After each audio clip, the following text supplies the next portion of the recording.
Welcome back from that break, and like I told you, we are having a conversation. I have via Zoom Betty Yorson, who works with EIB Network, and she's been following the women's game for a very long time, and we're going to be getting her insight, her experience over the years having followed the women's game. Betty, thank you so much for joining us this morning on the Sports Coffee Show.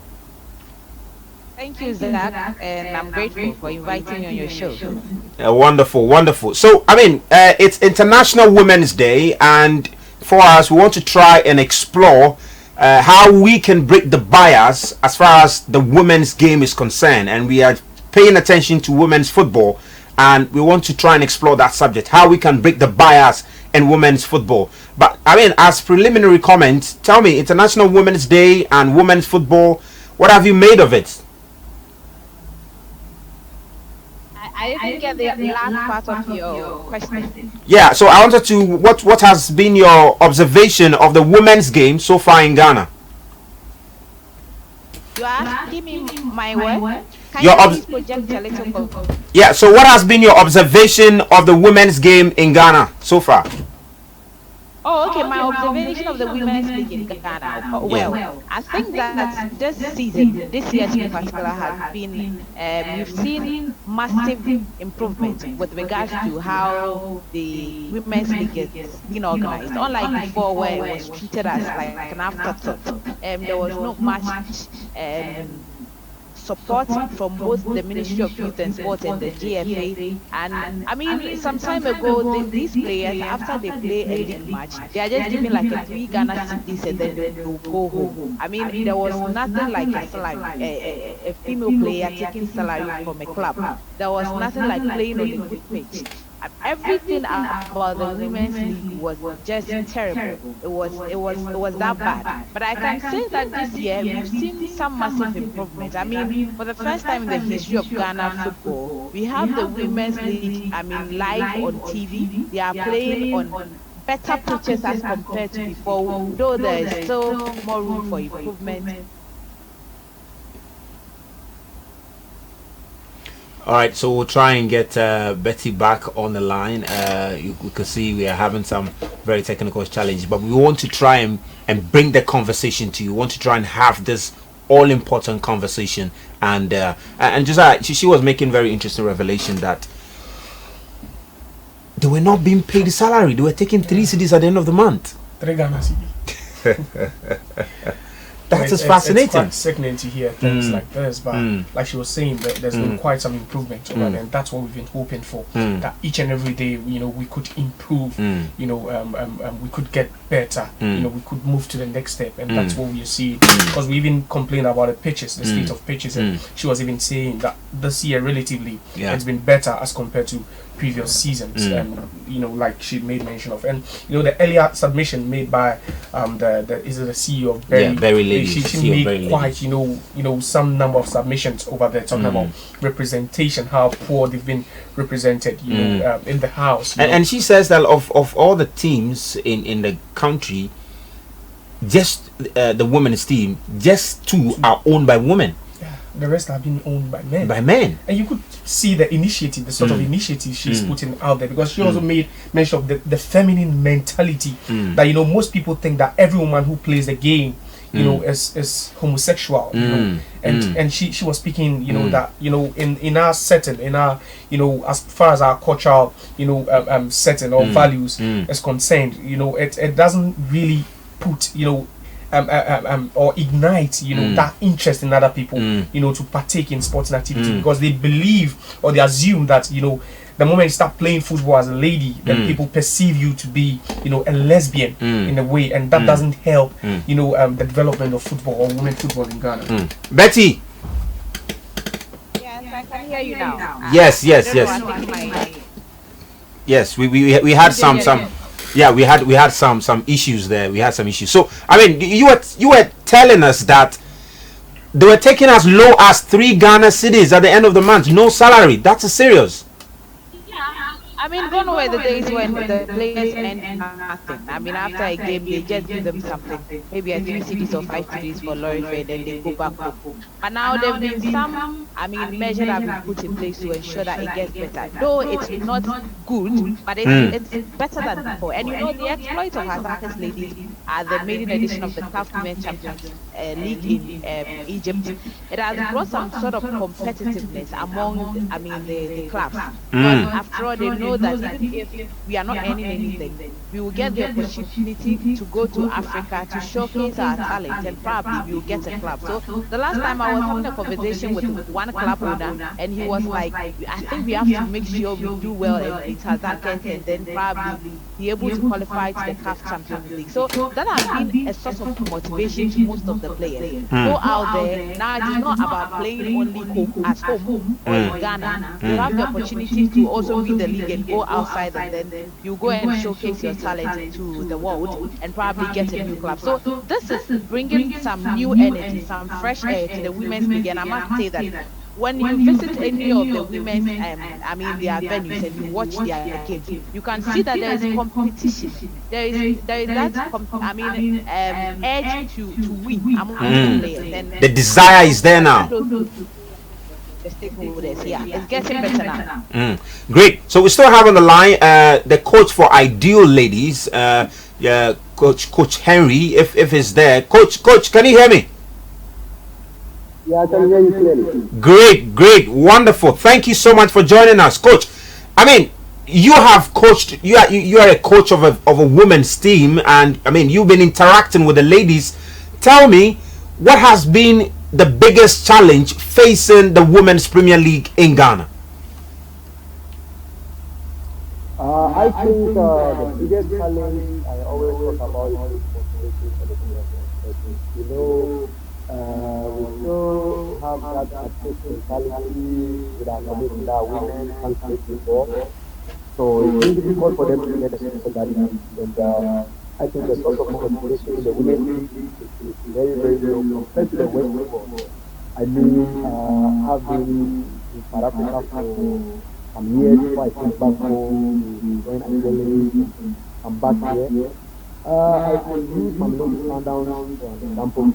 When they won the league, the amount and the prize money that was released to them was, I can even Google and see. It is even more than our one or Ghana Premier League. There is no sort of motivation for this girl. There is no sponsorship.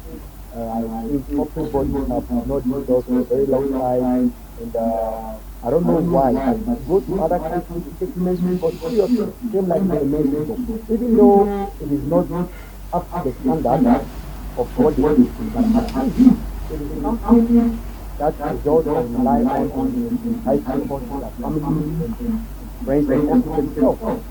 So I think the major problem in our women's football in Ghana is the motivation, number one, and sponsorship. So this is my problem. I mean, fascinating. We spoke to the CEO of Berry Ladies, and she spoke about administratively the efforts they are making to try and sustain the women's football, the women's league, and the others. You're a coach. You've been interacting with the players and also interacting with the administrators. What do you think the administrators of the women's football clubs in Ghana need to do to improve the game? I think the administrators are not doing bad, are doing what they can do. But like I'm saying, they need support from everybody to come on board. Because if you check our women's football, most of the clubs are being owned and run by individuals, which is too much for them. I mean, I'll use myself as an example. I coached IWD for 3 years, no disrespect, but I was never on the salary, which I would never even expect them to pay me a salary because the club is being run by individuals with no sponsorship, nothing. So we can do the administration work, yes, but if you don't get corporate bodies take women's football seriously to come on board to support this club anyway, I think we will still be facing this problem every single day. Fascinating. Betty, let me bring you in there as far as getting the corporate bodies to come into the game and provide the support that is necessary and to help the league stand. What, in your view, as a media person and as a journalist who's been following the game very closely, what do you think, I mean, generally as media entities, we can do to help the Women League so that the corporate bodies can find it attractive to come and invest in it? Betty, I mean, try and speak to that for me, Betty, if you're still on the line. Well, Zach, it's all about planning. With regards to the women's league or women's football, it's about what you want to do with the women's football, what the direction you want to go with. I always say that it's about time the GFA puts proper plans in place to how they want to develop the women's game. Because if you do it active, okay, so you stand up and say, okay, the games are on TV now, it is shown on weekdays. I mean, how are you projecting or branding the women's league so that it can attract the corporate world? Because we still have the perception that women football, if you go into it, you won't get any money, it's just your CSR and all that. But how are we changing the perception? Now, with regards to their administrators, I will touch a little bit on that because I think the administrators, they need to do more. I know when they started, they are doing all good and they are, being professional. It gets to a point they get devastated because the system is not supporting them. Now, I think when you are professional enough, when you are putting things in the right way, when you are running the club in a professional way, now you guys can come together and fight the system.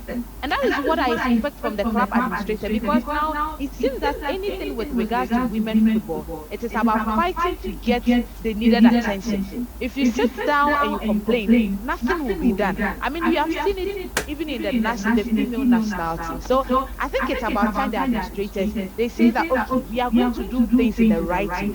Because I have been to venues and mostly I have problems with the club administrators on how they do their stuff. But sometimes you can't complain much because the system is not favorable. The system is just frustrating them. And so they also have to just do anything that will get them running. But I think that when they do the right thing, they come together and they fight the system, then they will get the needed support. The getting sponsorship for the women's league should be the major problem of or concern of the GFA. The same way they are trying their possible best to brand the women's league, they have to put same energy into it because they are not asking for same attention. Obviously, they won't get same attention because we know in Ghana, many people prefer the men's league as compared to the women's league. But what are we doing to ensure that they get the needed brand, they get the needed the brand for the women's league, on a good side, so that they will get people or corporate bodies coming in to pump their money. And so this is the time that we have seen them putting the game on TV. That's a good step. We have seen them playing on good pitches. That's a good step.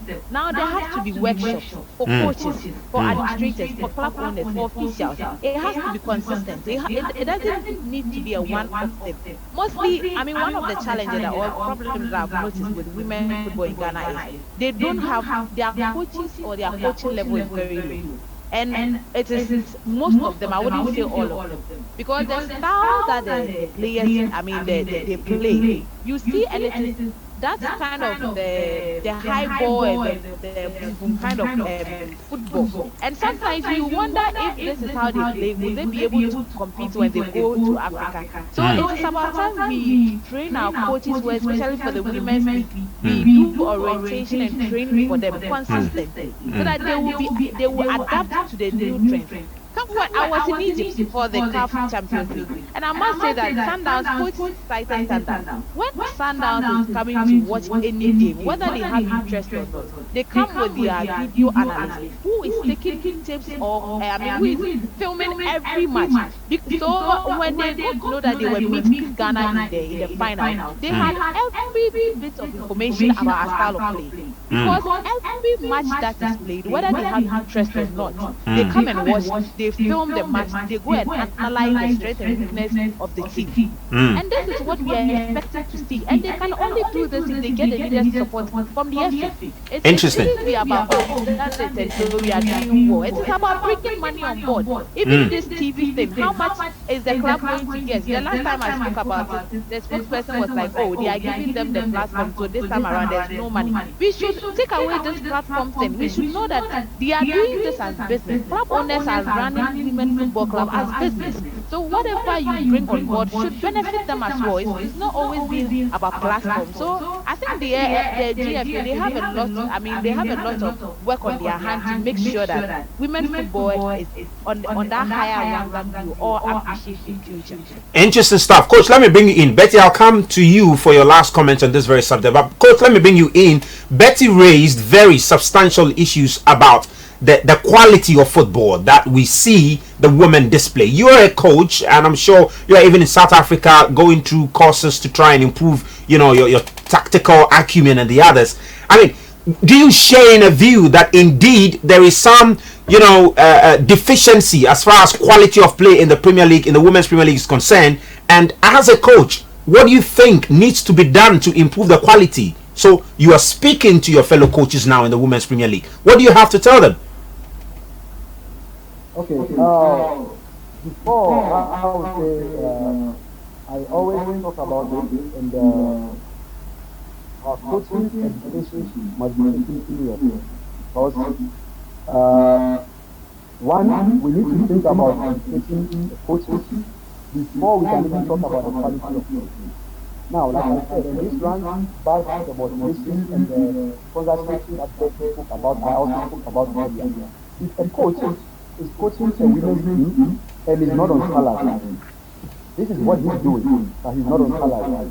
You just come to the training ground, do whatever you want to do, the kids do whatever they want to do, they go for it. There's no sort of motivation or there's nothing that is motivating the coach. That is number one. Number two, this coach is not getting the opportunity to be on a coaching course, to grow himself as a coach, to get the license that he needs, and to learn more things. So he always comes to the field with what he's doing somewhere, or what he's met, or what he thinks is the right thing to be done. And he's going to do it. And at the end of the day, we are not going to get the result of the football player talking about. Now, I am in South Africa. Every year, South Africa holds courses. As I'm speaking to you, just last week, they finished their D diploma, the D license. D license will be hosted this month.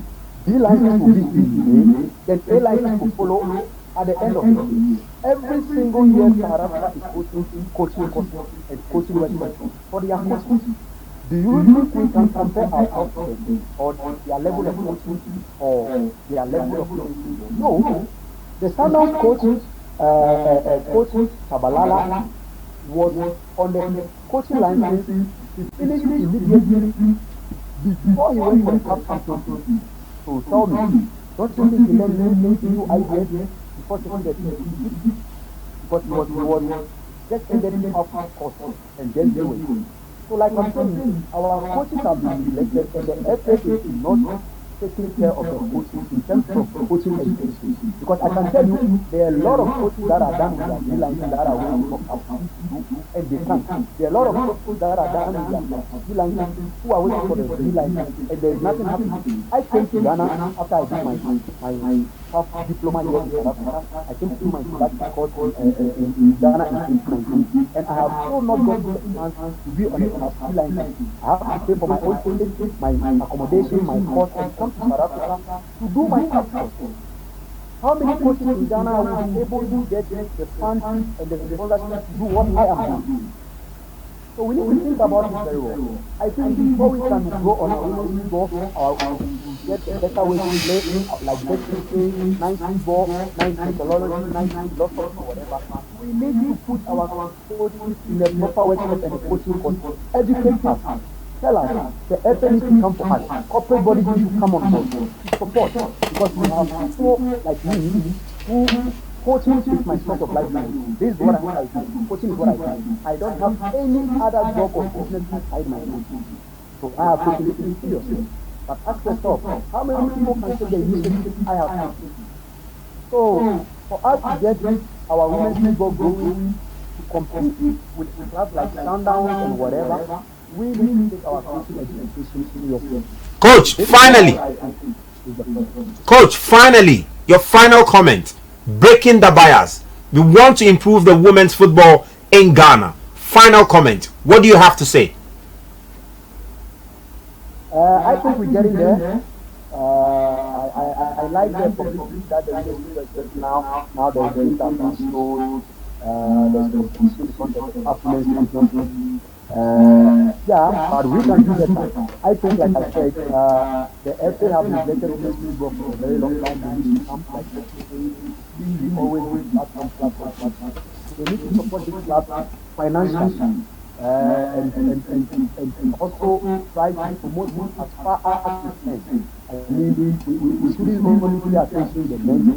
Attention are supposed to take the women, get scholarship for the youth. Like the way they're saying on TV, they can do more, they can add up things. And I'm very happy with what I'm seeing in the competition, especially with Amini and the Prince moving from the one and now competing with the Ghana. That should tell you, because those two teams, especially state ladies, had people on board to support them financially. You know, and you can see the results of them. So this will tell you, if you get corporate body and the FA support all the women in our country, there will be competition, and where we are today, maybe in the next 3 to 5 years, we will be better placed than where we are today. Thank you very much, Coach. Thank you very much, Coach. Betty, breaking the bias. Your final comment. How do we break the bias? What do you have to say on this very, very special day? Betty. Well, I think we can only break the barrier or the bias if we change our mentality towards women football. I mean, even for the FA, women football shouldn't be an afterthought. It shouldn't be something that, because the women are complaining, so let's just do something for them to see that we also have women football at heart. It shouldn't be that. The way they are trying to put things together for the men's game, they should do the same for the women's game. I mean, at least just 45-50% from support from them should help the women's game go, develop still. But I must say kudos to them. They are doing a good job so far. It's a good start. But there is still more room for improvement. There is still money. The club owners need money. They need money to pay the players. They need money to pay their coaches. They need money to pay anybody who is involved with their club. So whatever sponsorship, whatever support the FA brings on board should be a support that brings money to the clubs. And then you see, women football going. We are now seeing that most of the countries are now catching up. Now we are not powerhouse when it comes to women football any longer. So we have to make sure that we stamp our foot on the ground and make sure we get it right for the women's game. And it all starts with changing our mentality and our thoughts towards the game. Guys, thank you very much. I'm most grateful for making the time to have this conversation with me on the Sports Cafe. I'm sure we'll come back to this topic sometime, hopefully next week, and I'm sure you'll be available for us to talk more about it. Thank you very much once again. Great. Thank you very much. Thank you very much. So you can see we enjoy the conversation. You at home definitely enjoy the conversation. We have to wrap up. Our time is completely run out. We've run out of time. Josiah, interesting conversation, hasn't it been? Interesting, and we're still breaking the bias. We're still breaking, and I'm advocating personally to break. You are confident the bias will be broken? It will be broken at some point in time. We are optimistic. Very soon, sooner or later, it will be broken. Well, guys, we need to draw the curtains here. My prediction: Real Madrid, Paris Saint-Germain. Who's going through? I'm going with the Madrid win. Madrid is going to win. Madrid is going to go through. They'll go through. Fascinating stuff. Look, UCL Fanzo will come up later at 4:30 p.m. and everything about the Champions League game between Real Madrid and Paris Saint-Germain, they will bring you up to speed on that. Prem Tobre is up at 12 p.m. and everything that is happening on the local scene, Prem Tobre will also bring you up to speed on that. Thank you so much for being a part of it. Thank you to Nana Obe Marlon, Mr. Ruben Tete, Pape Eso, Forgive, Dave, and the others who helped to make this show a wonderful one. To Coach Henry all the way in South Africa, to Betty Olsen at EIB Network, to Miss ORA of Berry Ladies. Thank you so much for helping us make this show a great success. We'll see you again tomorrow, and hopefully by then the Black Star Squad will be out. If it is not out tomorrow, we shall be delving more deeper into the Black Star Squad. Have a wonderful day.